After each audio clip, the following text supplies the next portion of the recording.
spiel here. All right. Super excited tonight to welcome Tim FitzRandolph to the Tech Talk series. Tim and I actually worked at Disney at the same time, like not super close together. I think our studio did a little bit of work on Where's My Water, but there was a game that we kind of both worked on back then, 9 years ago or something, 10 years ago almost.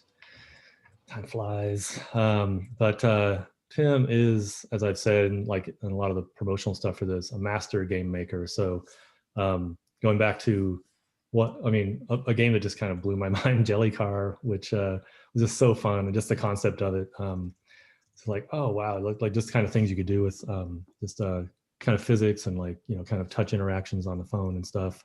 Where's My Water, which was the first, as far as I know, like the first IP that went from intellectual property that went from a game to a movie at Disney, as opposed to the other way around. There were lots of times when they turned Disney characters into games, but this was the first time it went the other direction, which was amazing.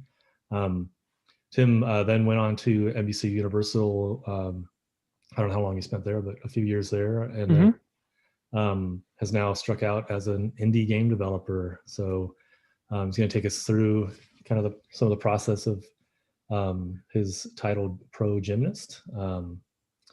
Before I hand it over to you, Tim, I'm just going to kind of do a little spiel about the Collab Lab before each of these. So, the Tech Talk series is kind of sponsored by, it doesn't cost anything, but sponsored by the Collab Lab, which is a program for early career developers to get practice working on software teams. So, boot camps do a good job of kind of teaching you the coding side of things. What Collab Lab tries to do is teach you how do software teams actually work together. So we emphasize pair programming and code reviews and like doing demos and retros and all the kind of activities that a software team does. So we just closed our round of applications for the coming cohort, the winter 2021 cohort. We haven't sent out emails to everyone yet about that, so I'm not going to kind of let any cats out of the bag. But yeah, we're super excited with the group that's going to be starting in January. So you can find out. I'll post a link to our website in case anybody here. I mean, most people here, I think, have been on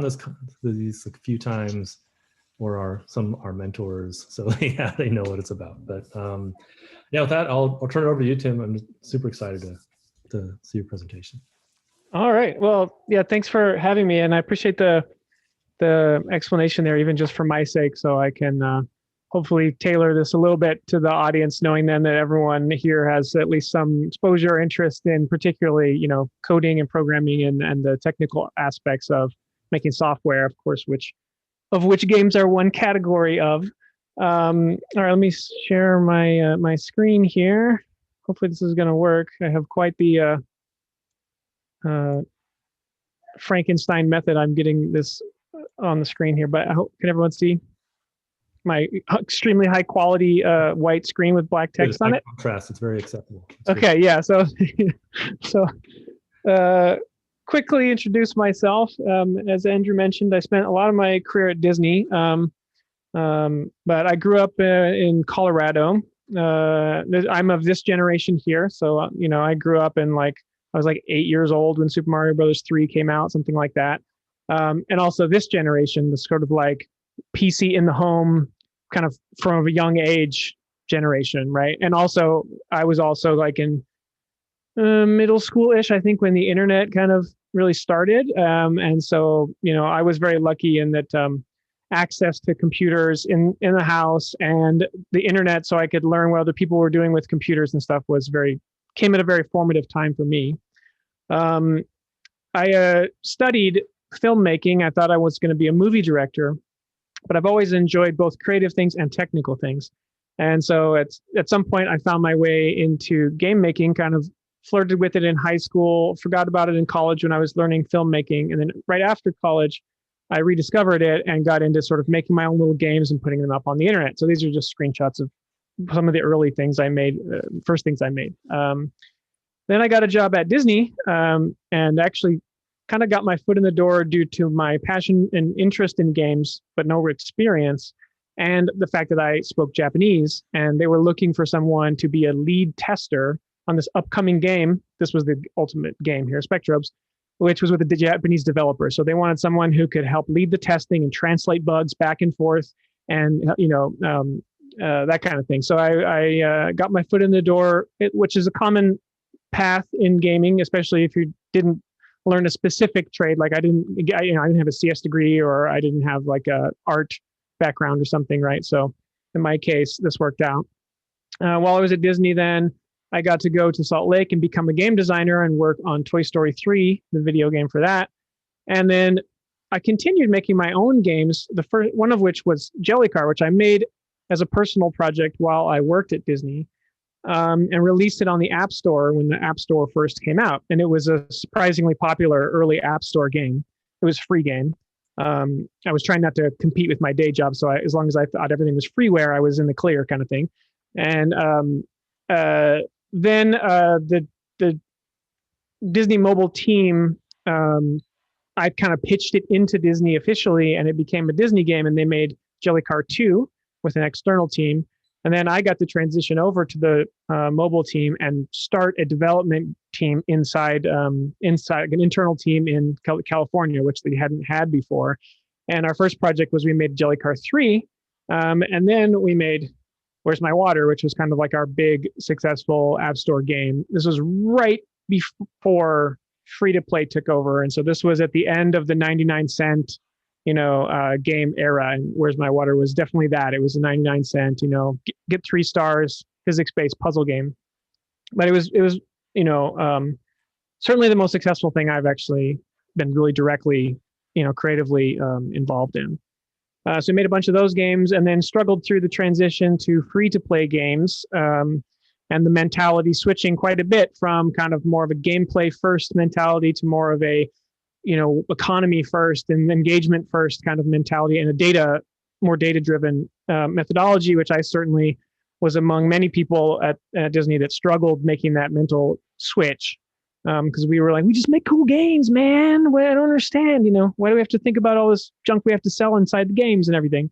But eventually sort of understood it a little better and helped out. And one of my last games I was, I didn't do dev on, but was more of like a design leadership role on, was Disney Emoji Blitz, which is still out there today, and is a fairly popular game, which was a pretty good solution for trying to take the advantage that Disney had, which is tons of characters, and the challenge of like a free-to-play game where you need to offer tons of things you can purchase and do events and stuff, and combine those two things.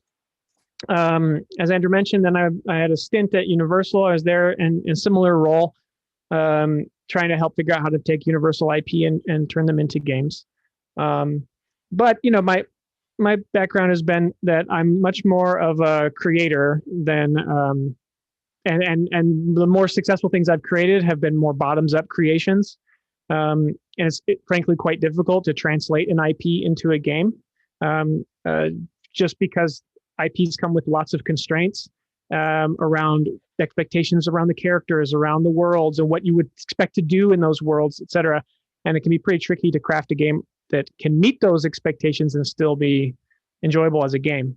Like Mickey Mouse is a classic example where they struggled trying to make Epic Mickey and other Mickey games. And the problem was, like, we want the player to have choice, but we don't want to let the player do something that's out of character for Mickey. And so ultimately you kind of have to play like a nice guy, and while that makes sense for the character, it kind of diminishes the freedom of the player. So that's just a simple example. But anyway, then yeah, as was mentioned, I've recently switched, and I'm trying to give indie development a go, where I'm not trying to work inside a big company and just actually make games more directly and then release them to players more directly. And this is the game I just recently released called Pro Gymnast.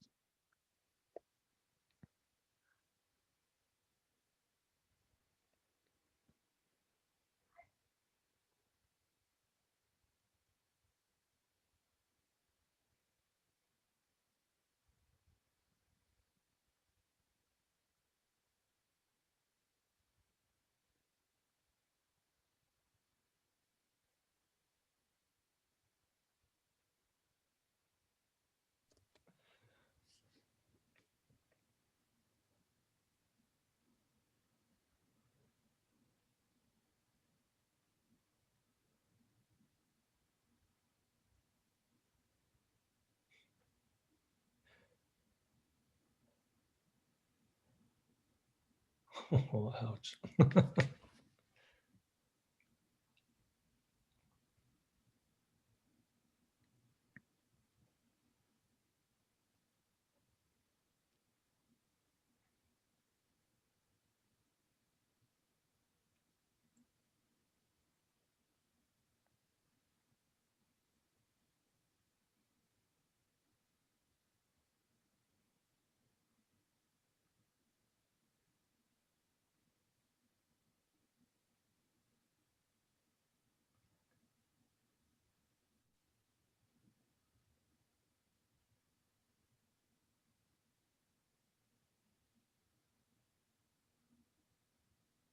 Right. So that's basically it's primarily a solo game that I spent about 2 years working on. I started when I was at Universal as a side project, and then transitioned into, after finishing Universal, trying to finish up the game and release it.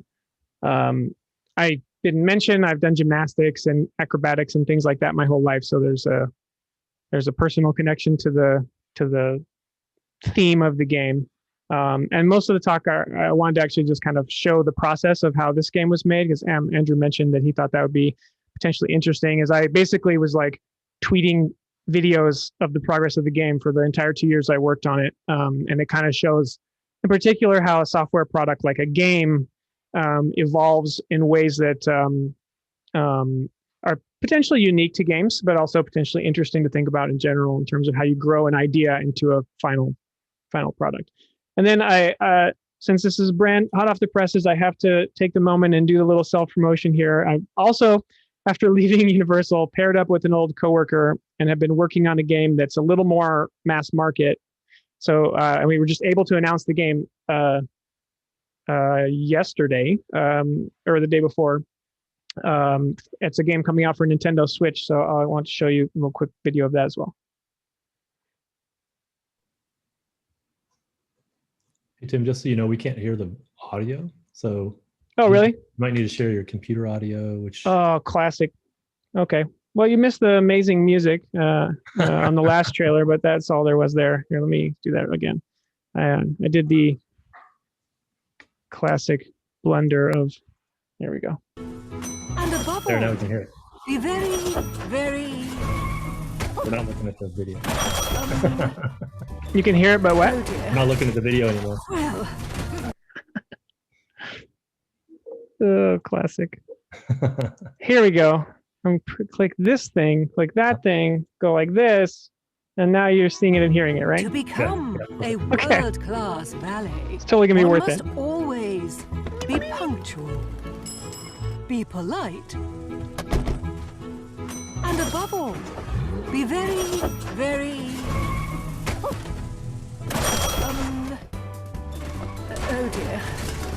Well, they should be cautious and mindful of their customers. And oh dear.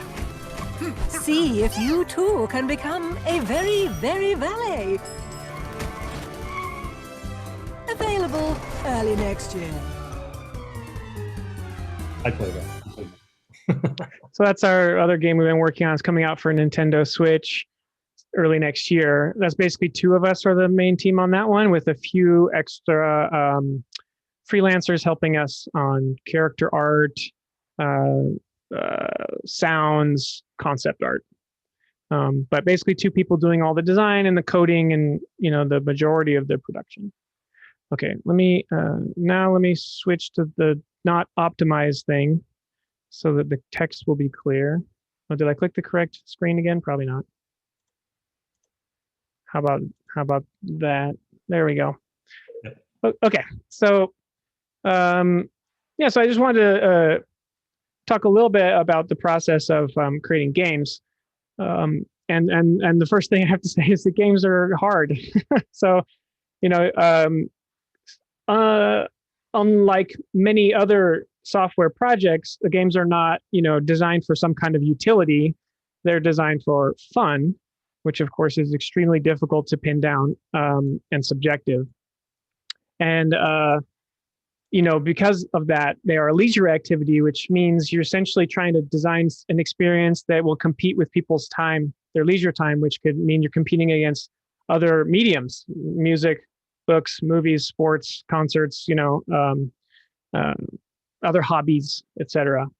And the other thing that's really, I think, unique to games as opposed to some of these other things like books and movies, is that they're interactive, which of course is the coolest part about them, but is also a barrier, right? Because like if I wanted to tell you about a movie I saw, I could just kind of like tell you what kind of movie was it, and if I know you, I may be like, oh, you like romantic movies, and this movie had a really great romantic storyline in it or whatever, right?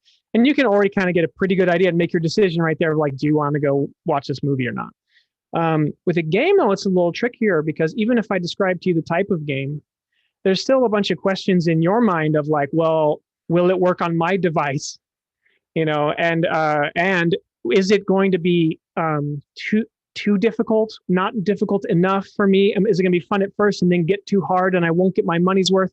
And there are all these questions related to the fact that it's interactive and much more personal that make it, an additional challenge in order to sort of think through like who's your game for and how to get people to understand and ultimately enjoy it.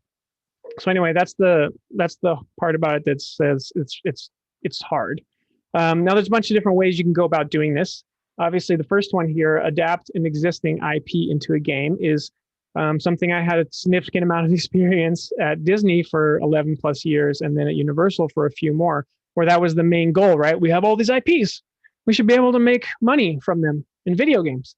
And you certainly can, but it's a little bit easier said than done, as I mentioned, because all those things I just mentioned about games, that none of that had anything to do with the IP, right? And so the IP then adds even more challenge to it. So, but that's certainly a valid method, and one of the ways that you can try to reduce risk in making games is to attach a known IP. Another thing you could do, of course, is take an established genre and then build a new IP in that genre without messing too much with the genre. So you say, hey, you like shooting games? Well, check out our shooting game, but it's not, it's not military, it's sci-fi or it's zombies or whatever. Just saw the note in chat. Very, very Valet is the name of the game. You can innovate and try and differentiate in an established genre. So here you're focusing more on, the interactive aspects of the game. Like you have some interesting, unique gameplay. So like maybe we're making a Mario style platforming game, but our character is a spider and they can crawl on the walls, which totally changes the way you look at that type of game, for example. And of course, then you can just do all the above and make something totally weird and new.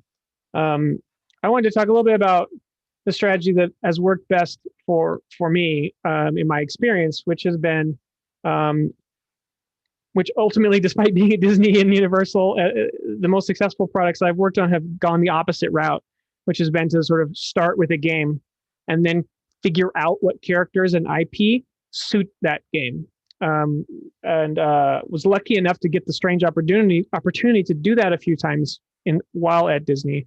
But hopefully, indie development is even more suited to this method, which is basically, you start with some kind of constraint, right? Like whether that be budget, team size, amount of time, target platform, or the market you're trying to pursue, right? So you might say, okay, well, we want to make a game on mobile and it has to be free to play, but it's for puzzle fans. Or, we're going to make a console game, but we only have 3 people. And so therefore, we can't compete with the big budget games. So we need to stand out to a different kind of audience, whatever.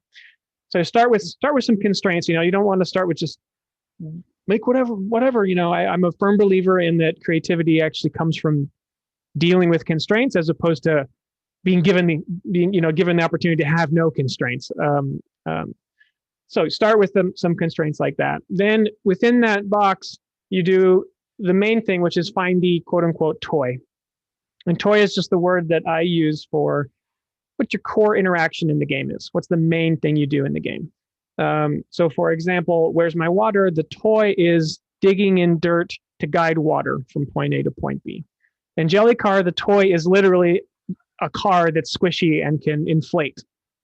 And in Pro Gymnast, it's a gymnast who you can puppeteer directly with the game controller, for example. then once you have the toy, which is kind of like your core fun, it's your main feature, you figure out and ideally, obviously, you've designed a toy that suits your constraints, right?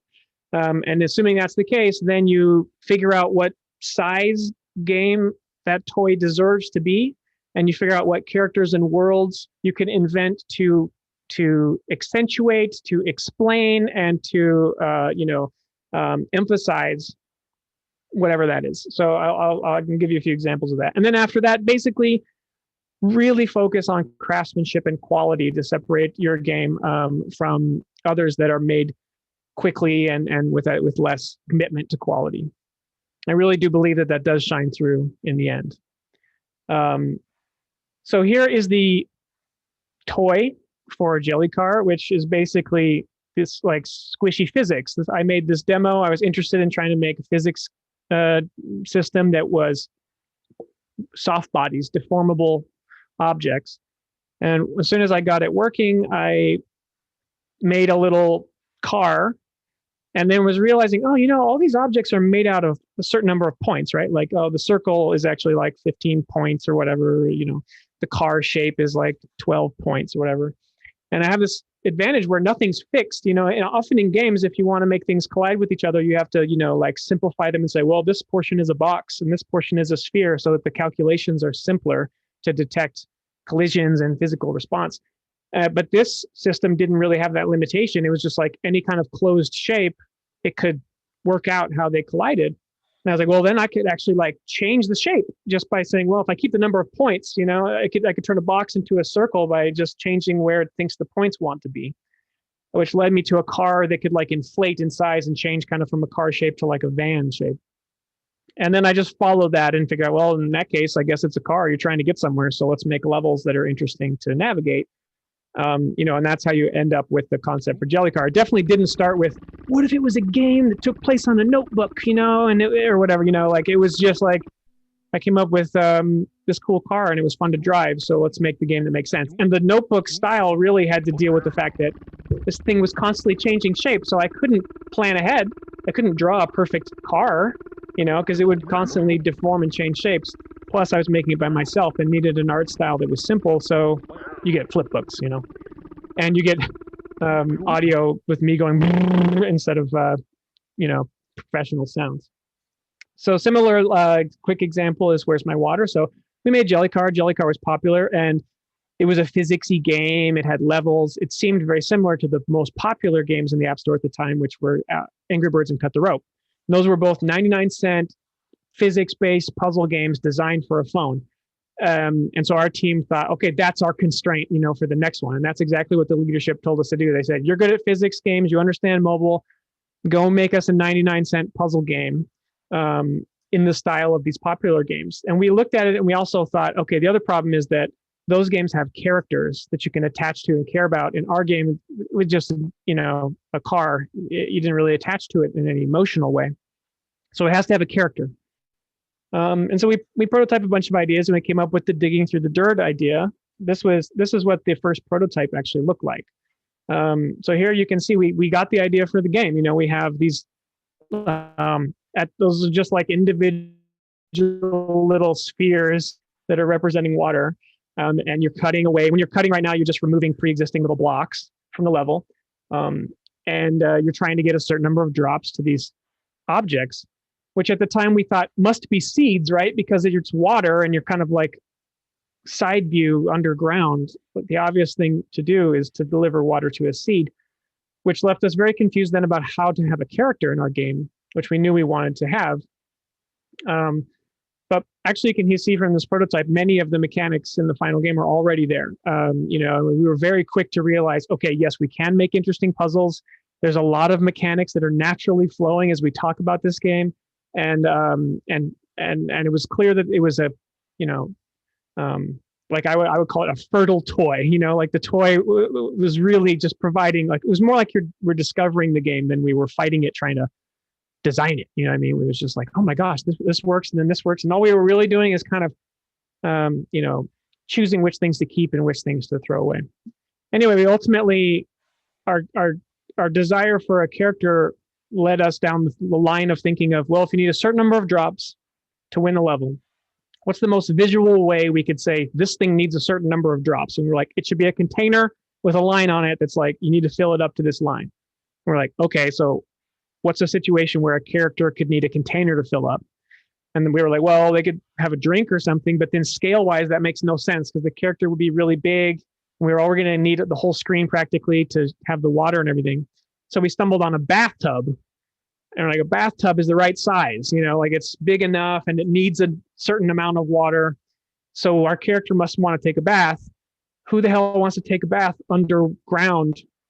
It must be an alligator who likes to be clean, right? Who lives in the, like the urban myth of alligators in the sewers kind of thing. And so that's how you end up with the character design, right? It certainly wasn't, let's make a game about an alligator. It was, let's make this toy and then let's figure out a way to make this toy make more sense and be more interesting by crafting a character around it. And then, you can see here, this is the final output. Most of what you see in the prototype is still there. Just a lot of craftsmanship and quality went into making it into a final product.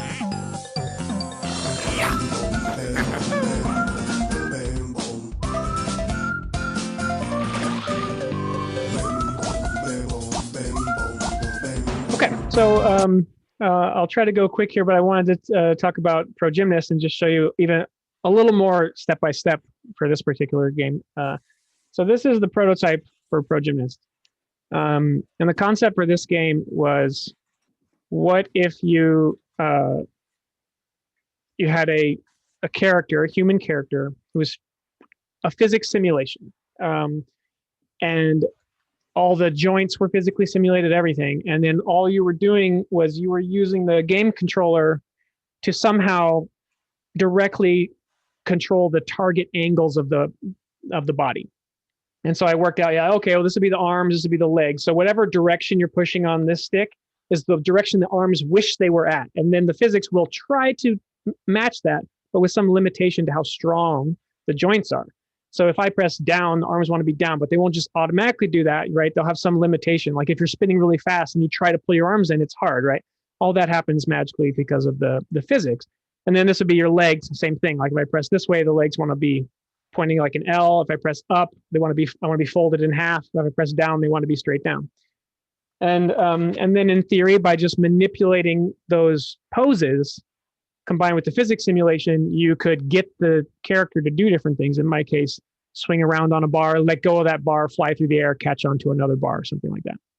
But as you can see here, like this is, this prototype is probably 3 hours of work. Like quickly put in some physics objects, put some joints on them, write up some code that allows me to take the input from the controller and translate it into target angles. And then I guess this is actually probably like maybe 6 hours in or something, because I hooked up like, oh, you could hang onto a bar, you could press a button to let go of the bar. There's a question, do you control the knee bend as well? Yeah, you can actually. I decided to use the triggers for that. So basically the arm side, this is your shoulder, and then this is your elbow. So if you pull in the trigger, it pulls in the arms like this, and on the leg side, this trigger bends your knees. But as you can see here, like, I mean, there's no like, this is really just trying to figure out if this idea works. And then the instant I knew that it worked, I started trying to figure out how to, I started trying to figure out, okay, how am I going to turn this into a product?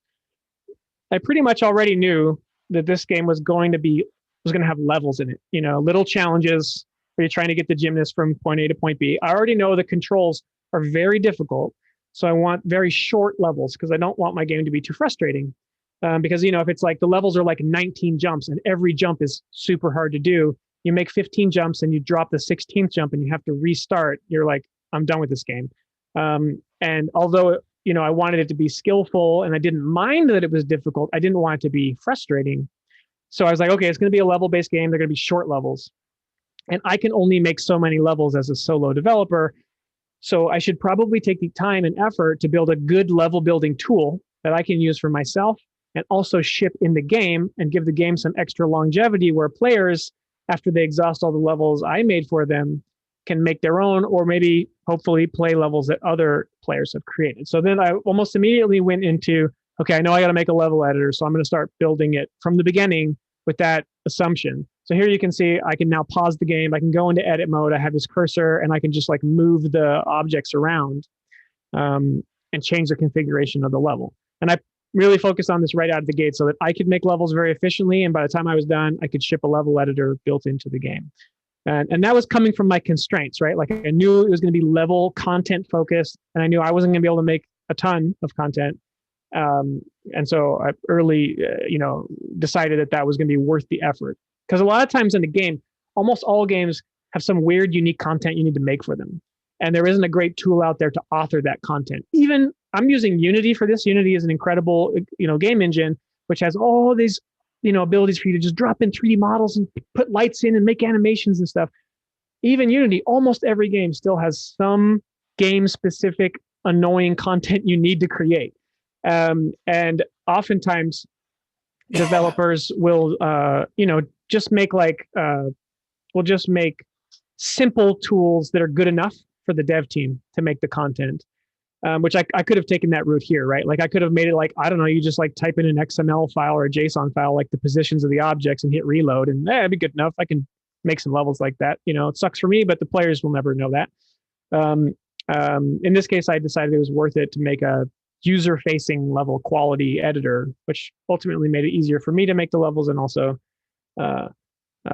meant I could ship an editor and hopefully extend the longevity of the game. There's a question about the gymnast simulation. So there's like all the major joints you expect. The torso has got one like stomach joint, and there's a joint for the hips, joint for the knees, joint for the feet, shoulder, elbow, and wrist. Some of those don't get and neck.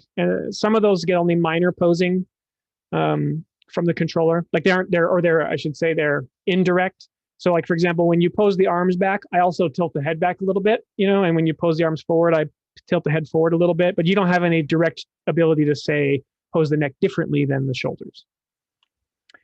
I knew this game was going to be gymnastics themed, and gymnastics involves mats, squishy mats, which are extremely annoying to create because most things in games would like to be rigid.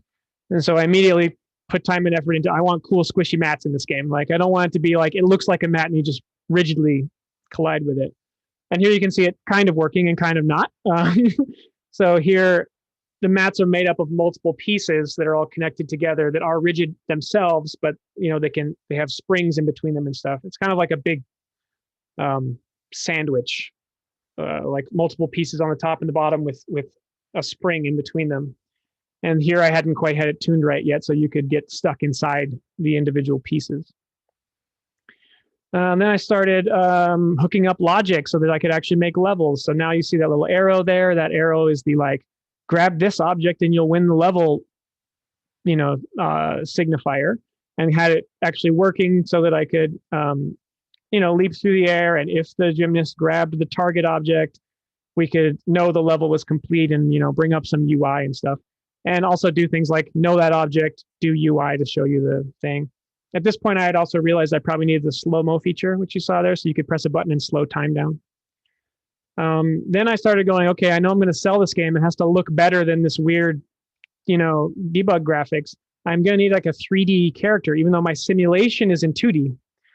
So then I started working on how do I pose a 3D character to match my 2D simulation, which is a little harder than it sounds because the 2D gymnast only had one arm, and one leg, and I needed to somehow turn that into 2 arms and legs and figure out exactly how to pose things like the elbows, in 3D in a plausible way. Here's me doing more work on that. Those little like white spheres are the bend targets for the knees and the elbows, trying to figure out, okay, when you bend like this, like where am I trying to tell the elbows to go that looks realistic, but also represents the simulation that's happening under the hood. And this is ultimately using IK for the arms and legs. That's taking the positions of the 2D simulation and then translating them into target positions for an inverse kinematics thing for the arms and legs. And then inverse kinematics. Inverse kinematics is basically like rather than saying like the arm is the shoulder's at 45 degrees and the elbow's at 70 degrees, and so there's where the hand ends up. You say, here's where I want the hand to end up. Calculate for me the shoulder and the elbow angles, please. So what I can do is like say, here's where the 2D shoulder is, here's where the 2D hand is, figure out where the 3D arm should be to match that. And I like spread them out a little bit so that they're plausibly have some Z depth. Then the production work starts of going, okay, I want an avatar system. So I got to go look up how to do that and figure out how to make it so you can customize your avatar and get all the, code flow working for you to be able to choose those things. And this is a lot of work in just, assets and UI and that kind of stuff. And then similarly for the whole game, all right, I got to start laying out like how you navigate and get into these levels and plan out what's the flow, what screens are there, right? This is going to be something that's a little more common to all software projects, right? Is the user experience of the flow of it. So here I'm trying to work out like, okay, what do my screens look like? What's my sort of methodology for selecting and stuff? I ended up going kind of a hybrid of in-world menus and then like screen menus with sort of like a frosted glass overlay when you're doing a screen over menu, and then sort of like diegetic or like make sense in-world menus for when you're navigating those. So that this is now we're kind of knee deep in the period of the project where we're no longer discovering amazing gameplay and we're trying to just make the whole thing into a presentable product. And you get some nice bugs along the way. Some of which were kind of inevitable and I left in the game or didn't felt the game would suffer if I tried to remove the possibility of things like this from happening. Let's see. Oh, then you take a detour going, okay, well, I've decided I need cool confetti when you win your levels. And so now I need to think about how I simulate confetti because I want it to look really realistic. So I made some confetti, put that in the game. I think this is, let's see, which one is this one? Oh, the gymnast has no like animations, right? You're just posing it directly for the whole game, which ran into a problem of landing, because everyone has an expectation that you should be able to land a trick, right? There's a mat there, you do a backflip, like you should be able to land it. And for a long time, the game didn't have that. You would just flop onto the mat. And so I worked out a system where if you touch the mat in the correct, configuration, like you're standing up within some range and your velocity is within some range, blah, blah, blah. We will like temporarily put some like strings on you that kind of like hold you standing up. And as long as you don't push too hard on any of those strings, we'll consider that a landing. So this is me building that system. Oh, and yeah, you might have noticed there is twisting in the game. The twisting is faked. Like basically the 2D gymnast waits and then just pops 180 degrees and then pops 180 degrees. And I'm faking it by animating the character, and then when the character finishes, the 2D physics pop to face the other direction, and then when they animate the other, and then it pops again. So you can actually screw it up for sure. Like if you're bent slightly and you're like near a bar, you can pop to the other side of the bar, for example, because there's a moment there where there's like a discontinuity in the world.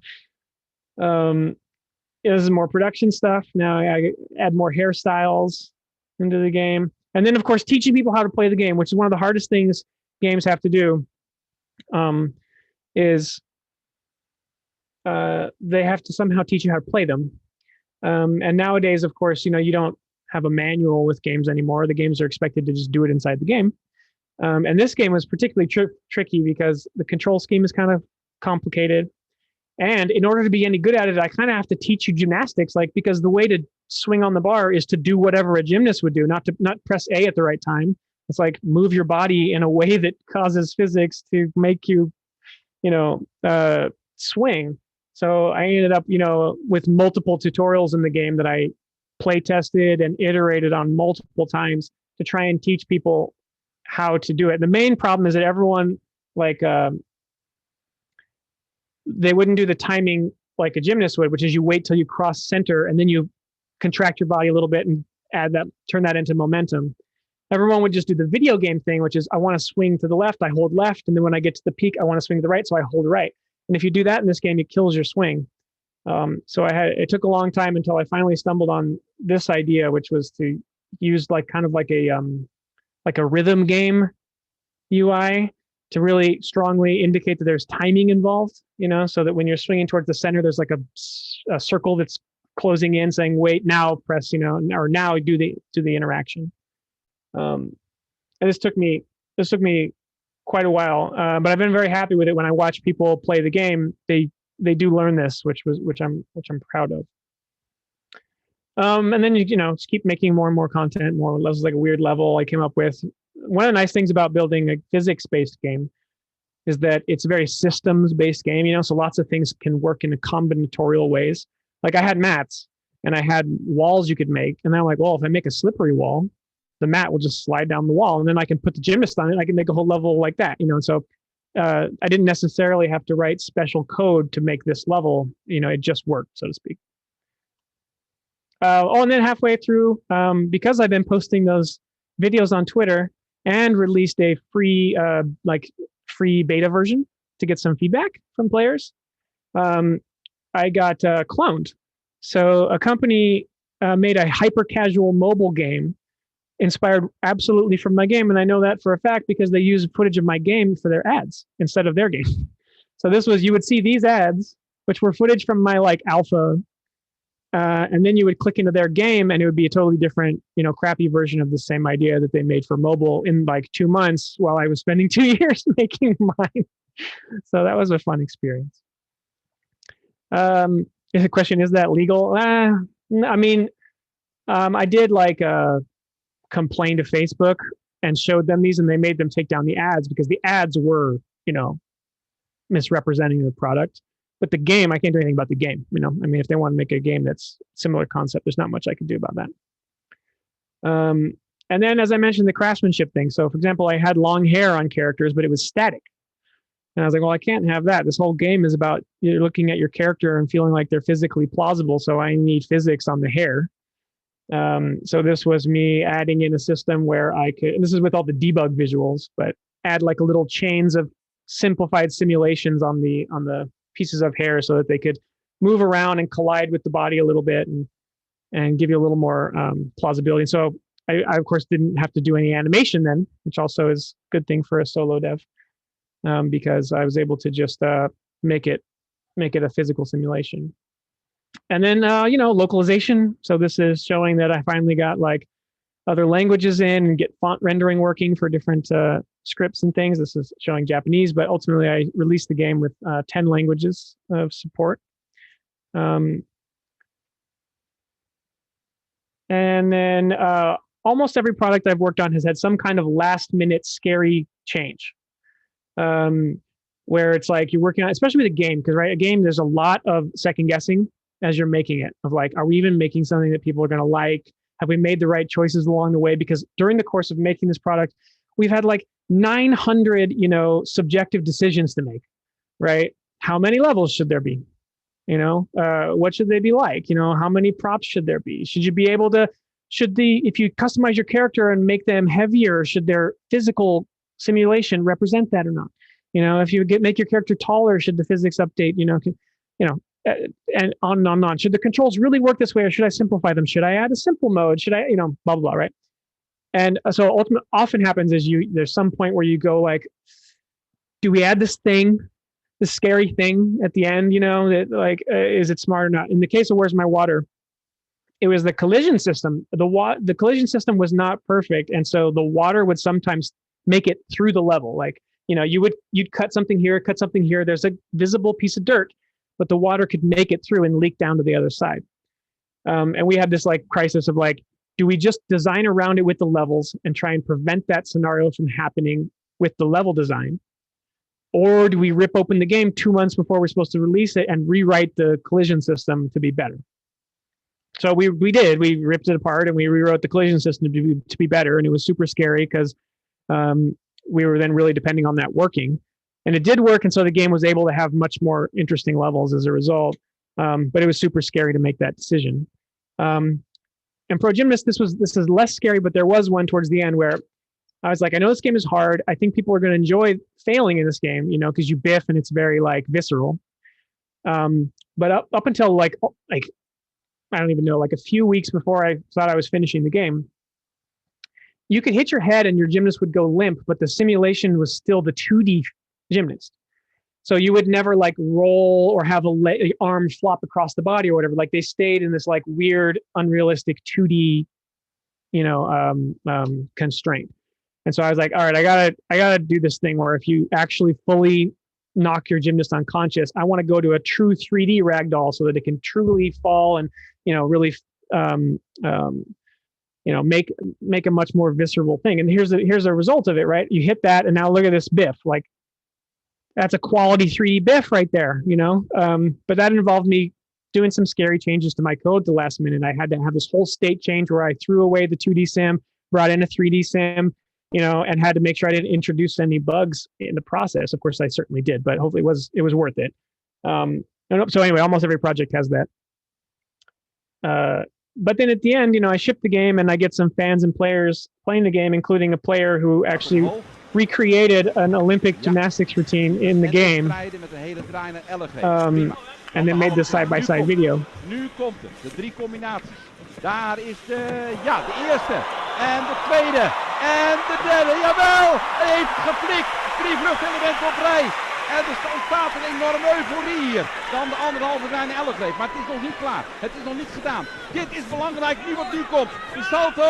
De K-door 2. Kan hij doorgaan? Ja, hij kan doorgaan. Hij heeft wel iets vertraagd, maar hij gaat door. En hij doet zijn hele oefening hoor. Hij gaat voor 7-9. Dan de halve draai. Dan moet nog de kwast komen. En dan is alles beslissend. Nu de afsprong. De afsprong. Dubbel salto. De flying Dutchman. En hij staat. Hij staat. Right. So that is unbelievably difficult what that player did. They did that all in one go, which is, I absolutely cannot do that myself. I wish it was even more clear to the average person how hard that is, so it could be appreciated even more. But anyway, yeah. So I hope that was helpful. Maybe I should have been a little more technical. I think that might have been maybe more to this audience's liking, but happy to answer some questions, or Andrew, however you like to spend the rest of the time. I left a little time at the end here. Yeah, for sure. That was amazing. And this is so fun to see how the game got more and more polished, and kind of the just how it progressed and everything. If people have technical questions, this is a great opportunity to just to kind of pick Tim's brain here about game development. There were some really good questions as we were going too in the chat, just about don't you need 3D for that and those kinds of things. So I was kind of wondering whether I guess because it was 2D, maybe it was simple enough. You were never running up, you didn't ever have to conserve polygons or anything like that, right? It was. Yeah. The thing with games that often comes up is optimization. Their games are super. I think on the more complex end of software projects, in that both they have a lot of specific elements to them that you have to create custom just for the game, right?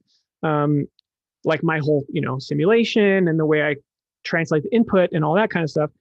But not only that, then of course you need the whole thing to actually run at an interactive frame rate on the target devices, which is usually then a pretty big challenge.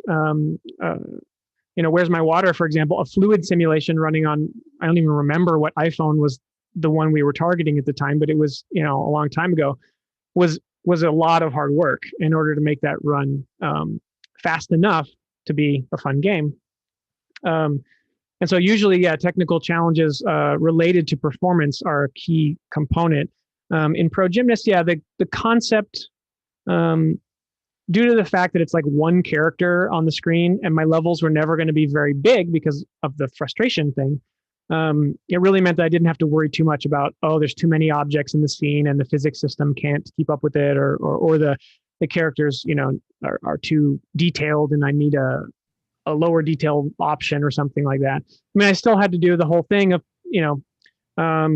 a bunch of graphical settings options and things for people with different computers, so you could turn off some of the effects that were likely to be the culprit if it wasn't running great on their computer, and handle.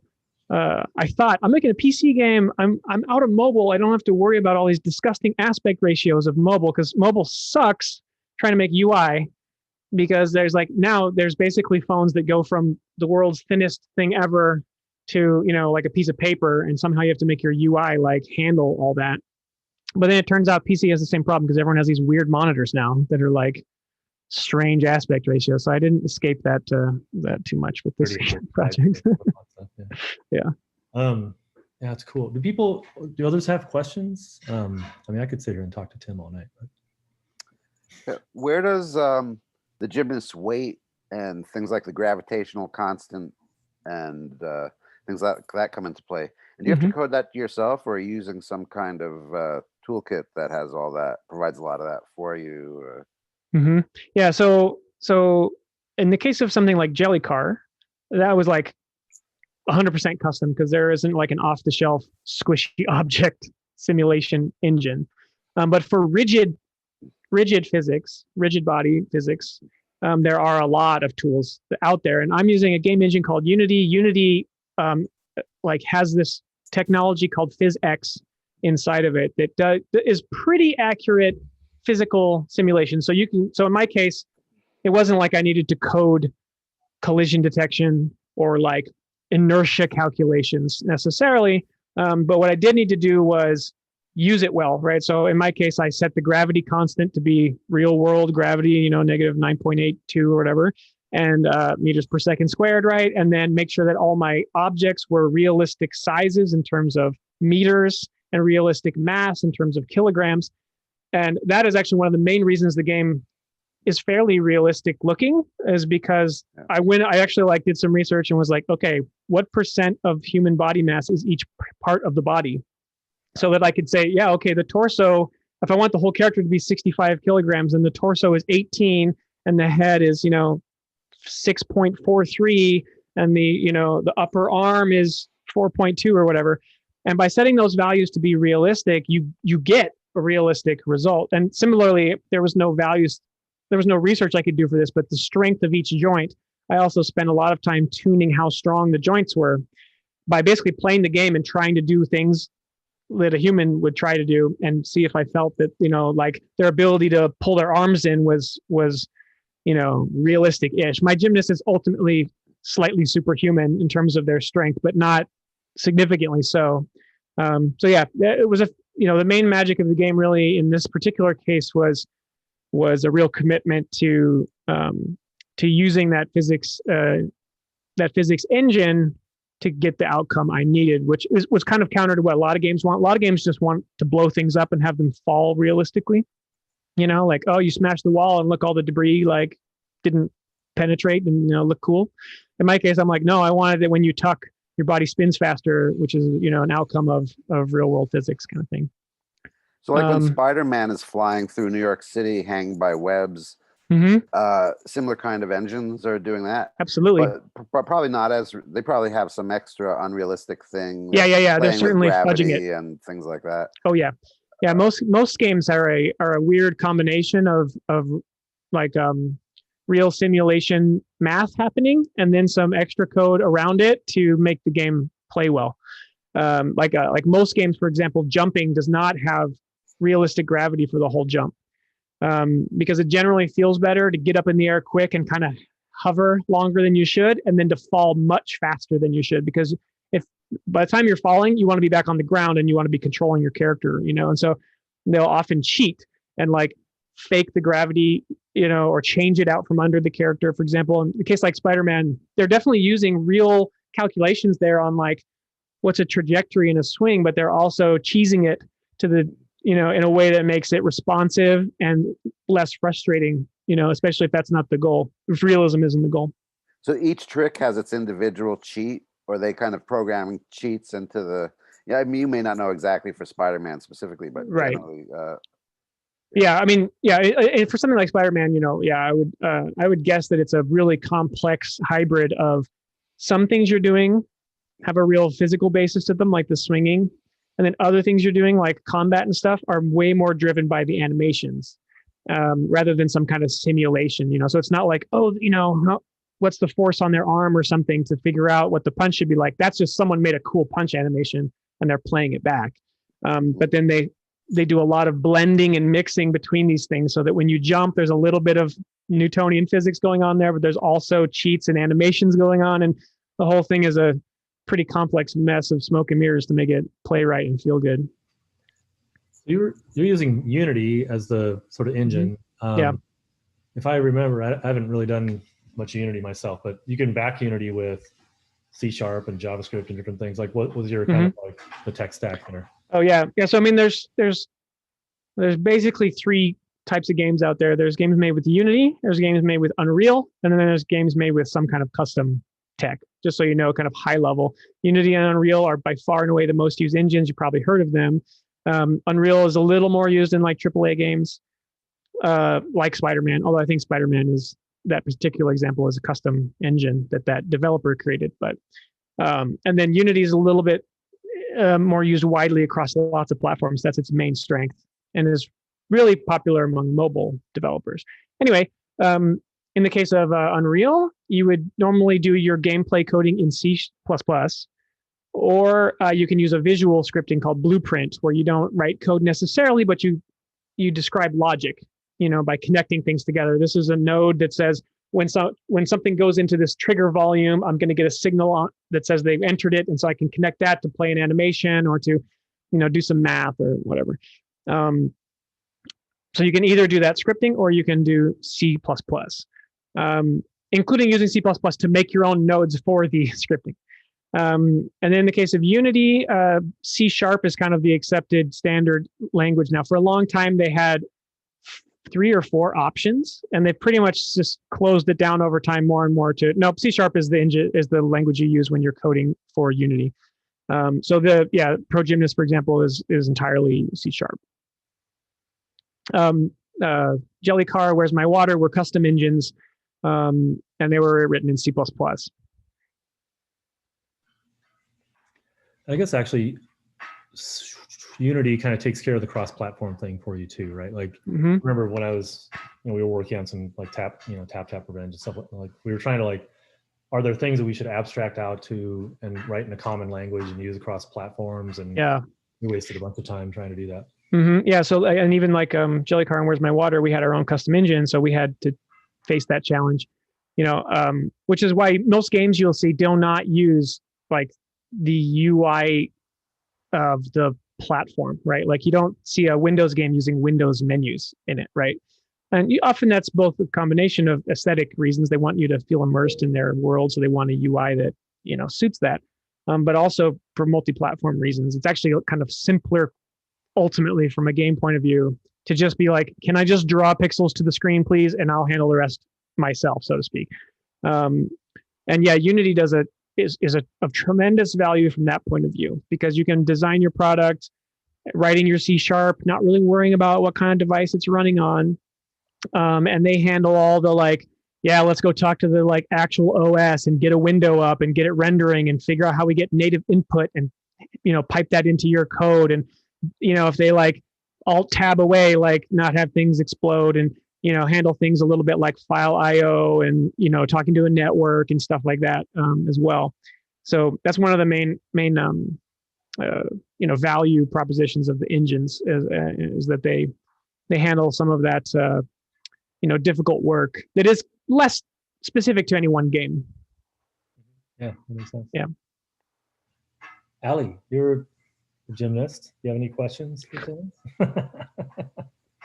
Oh, I just have to ask how many times you cringed while you were making this. Like, that's the best part. Balls, or you just it was fun to watch. I mean, the physics are amazing because I felt like I was there, for lack of. I do get that. I do get that comment from players that they're like they tense up when they're playing the game because there's sort of this like, I don't know, like back of the brain, thing that's happening when you see the motion and you predict it and you're like, they're going to hit their head, or whatever. Like it's just, yeah. That's great. Any other questions that anybody has? We're kind of right at time. So do you think by playing this game that you could improve your gymnastic skills? Like if you're going to the gym once a week and then you play this game in between and then you get on the high bar again. I mean, weirdly, yes, I actually do think so. Not necessarily like, oh, now, but I think it's more about that you can allows you to actually practice and think about how body positioning does affect things and timing. So a lot of the stuff is timing and getting a sense of where you are in space and stuff like that. So I do think, like, for example, especially simpler skills, like if you're trying to teach someone kind of like early skills on bars or something, I do think you could show this to them and say, see, this is where you want to scoop your legs, and scooping your legs produces this momentum, or this is where you want to stay really tight right here because, or whatever. Because I do think it is realistic enough to operate in that fashion. I don't know if it's, quite to the tier of being like a fully like educational tool, but I do think it's probably of some value, from that point of view. And games in general, I think, do have that opportunity, as a type of software, right? Because they're interactive systems that you can play with, and so I think there's a lot of opportunities for teaching things, even if they're less direct, like this. Like I made a gymnastics game to teach you gymnastics, but you can also just like play a simulation game and think about complex systems and things like that. It's maybe harder to do and just by reading an article or something like that. One last question, if you have time. So Sahil in the chat asks whether VR games are a whole different thing, technically speaking. Are they pretty similar? Yeah, VR there's a lot more overlap than there is separation. So almost all the things I was talking about apply to VR in terms of, you think about what your game is, you got to figure out your constraints, do your scoping, all that kind of stuff. And then what you mainly have there is that the technical optimization challenge is even more important and even more challenging, primarily because VR, to reduce sickness, you want to be rendering the game at 90 or better frames per second, ideally 120 frames per second. So games traditionally, because they've kind of come from the TV background, running on TV, want to run at 60 frames a second, which gives you 16.666666 milliseconds to do the entire damn game. You have to take the input from the player, change the state of the game, figure out what the heck happened, and then draw it to the screen, and then repeat 60 times a second for a really responsive experience. Some games will do 30 frames a second, which is still generally pretty responsive. And then the trade-off is now you got 33 milliseconds. You got luxury. You can spend all that time making pretty graphics or whatever. So you get down to like 90 frames a second or 120 frames per second. And that's like, now we're talking like 6-7 milliseconds. That's not much time. So the technical, aspect really gets amplified in terms of the whole game. Every aspect of it really needs to be viewed from a performance point of view, to make sure that you're able to maintain that frame rate, because otherwise your player will literally get physically sick.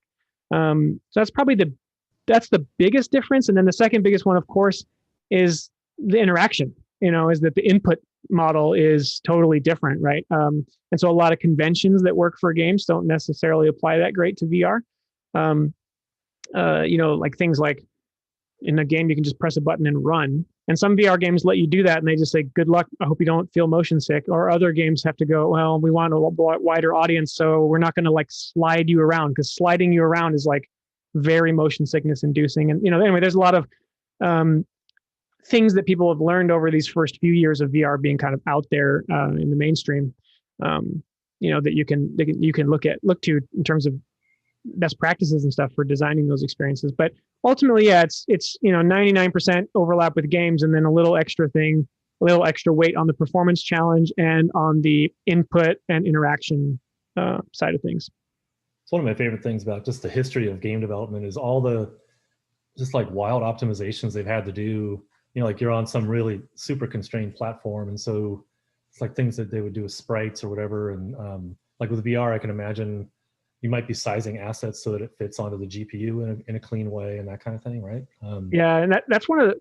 So I personally really, really enjoy both the creative aspects and the technical side of it, and so that's why games are the perfect medium for me, much more so than even like film, which I realized the reason I liked film is the same thing, because it's kind of like, yeah, what are we going to film, but also how do we like physically shoot it, right? How do we create it? And there's a whole kind of discipline in games related to the performance side of things, and it's both on the pure programmer side. So you can be a coder at a game team who maybe is an engine coder, so you're really working on the low level technologies that allow the game to be fast. Or if you're more on the game team side, there's roles like a technical artist, for example, who's someone who has an art skill set, but is also very technical, so they can really bridge the gap between more traditional artists who are just like, hey, I made a beautiful character, and then you can be like, yeah, but that character is going to bring our game to its knees. Here's how we can change it and make it efficient. Or yeah, here's how we can pull off that explosion you want in a way that doesn't add a ton of complexity to the game by doing clever tricks with rendering techniques and shaders and stuff. And I personally find that whole aspect of game making, which is pretty unique to game making. Like you don't see that as much if you're in animation or if you're in visual effects, where you're producing similar output, but the constraint of that it needs to happen in real time introduces an extra skill set that I personally think is really interesting, but is fairly unique, to games and interactive stuff. Maybe it's moving a little more in the movie direction now as they're taking game technologies more and more into productions, like with The Mandalorian and stuff, where they're actually producing a lot of real-time imagery so they can film with a little more feedback and freedom.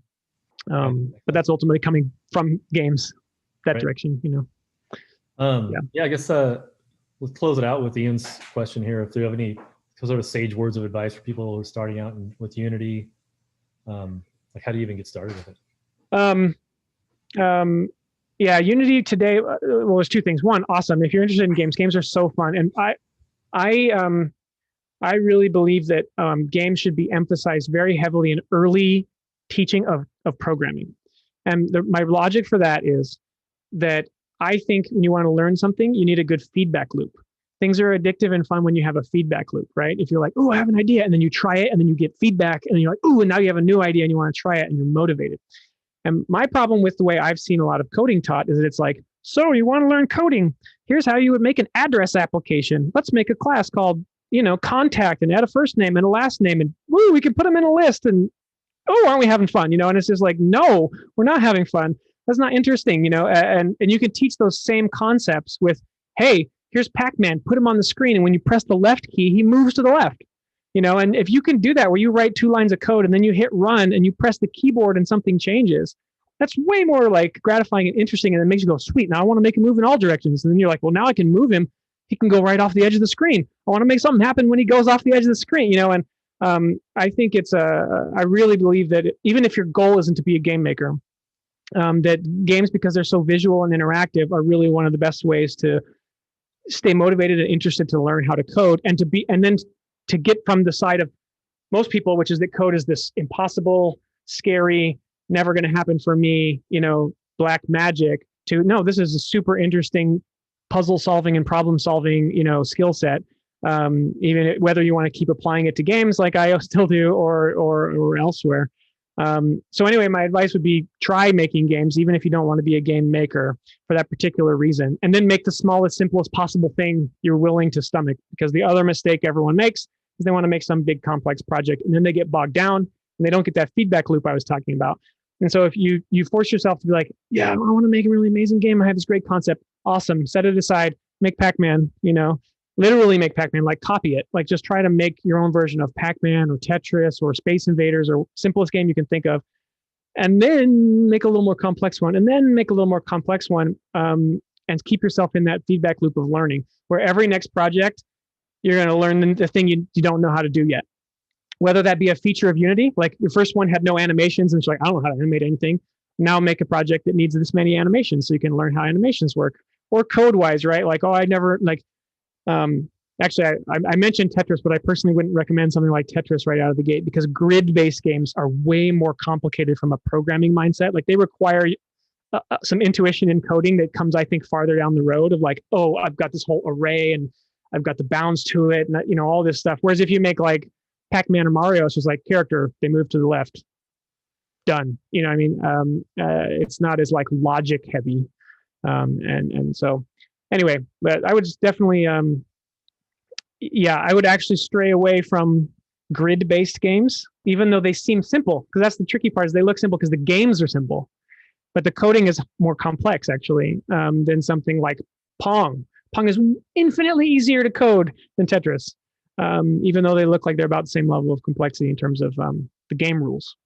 But anyway, Yeah, Minecraft and Roblox are definitely helping with this. I would agree. Minecraft especially, just because it's so unbelievably popular and it has all the redstone stuff and everything and the command blocks now. And Roblox is a great entryway as well. It's very similar to Unity in that you can kind of jump in and make something without needing to know all the different elements. Yeah, it's pretty cool. And you can sell your stuff in Roblox too, which is kind of amazing. This has been great, Tim. It's been amazing. Thank you so much. Yeah, it's really great to have you on here. We're going to take a little break from the Tech Talks for about a month or so, and then we'll pick it back up in January, kind of after the holiday season here. But yeah, thanks so much. Thank you for having me. Yeah, great. Thank you. Good night, everybody. See you later.